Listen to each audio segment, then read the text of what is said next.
ರಾಜ್ಯದ ಪಾಲಿನ ನೀರಿನ ಮೇಲೆ ಮಹಾರಾಷ್ಟ್ರದ ಕಣ್ಣು ಬಿದ್ದಿದೆ.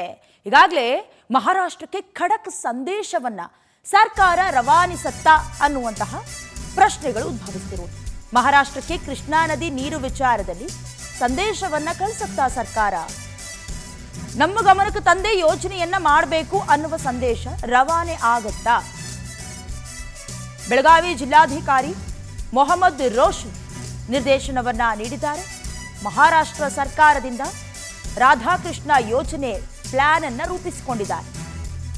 ಉಭಯ ರಾಜ್ಯಗಳ ಗಡಿಯಲ್ಲಿರೋ ಬ್ಯಾರೇಜ್ನಿಂದ ಯೋಜನೆಯನ್ನ ಶುರು ಮಾಡಬೇಕು. ಕೃಷ್ಣಾ ನದಿಗೆ ಅಡ್ಡಲಾಗಿ ಇರುವ ಕಲ್ಲೋಳ ಬ್ಯಾರೇಜ್ ಇಂಚಲಕರಂಜಿ ನಗರಕ್ಕೆ 4 ಟಿಎಂಸಿ ನೀರು ಪೂರೈಸುವ ಯೋಜನೆ ಇದು. ಶೀಘ್ರದಲ್ಲೇ ಉಸ್ತುವಾರಿ ಸಚಿವ ಸತೀಶ್ ಜಾರಕಿಹೊಳಿ ನೇತೃತ್ವದಲ್ಲಿ ಸಭೆ ಮಾಡ್ತೀವಿ, ಕರ್ನಾಟಕದ ಗಮನಕ್ಕೆ ತಂದೆ ಯೋಜನೆಯನ್ನ ಮಾಡಬೇಕು ಹೀಗಂತ ಬೆಳಗಾವಿ ಡಿಸಿ ಮೊಹಮ್ಮದ್ ರೋಷನ್ ಸ್ಪಷ್ಟ ಸಂದೇಶವನ್ನ ರವಾನಿಸಿದ್ದಾರೆ.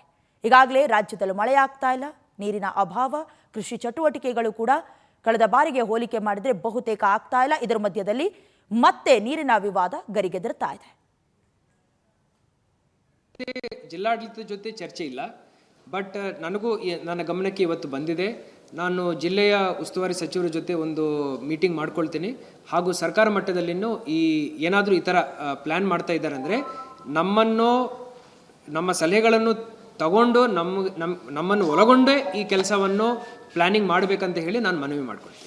ನಮ್ಮ ಜೊತೆ ಜಿಲ್ಲಾಡಳಿತದ ಜೊತೆ ಚರ್ಚೆ ಇಲ್ಲ, ಬಟ್ ನನಗೂ ನನ್ನ ಗಮನಕ್ಕೆ ಇವತ್ತು ಬಂದಿದೆ.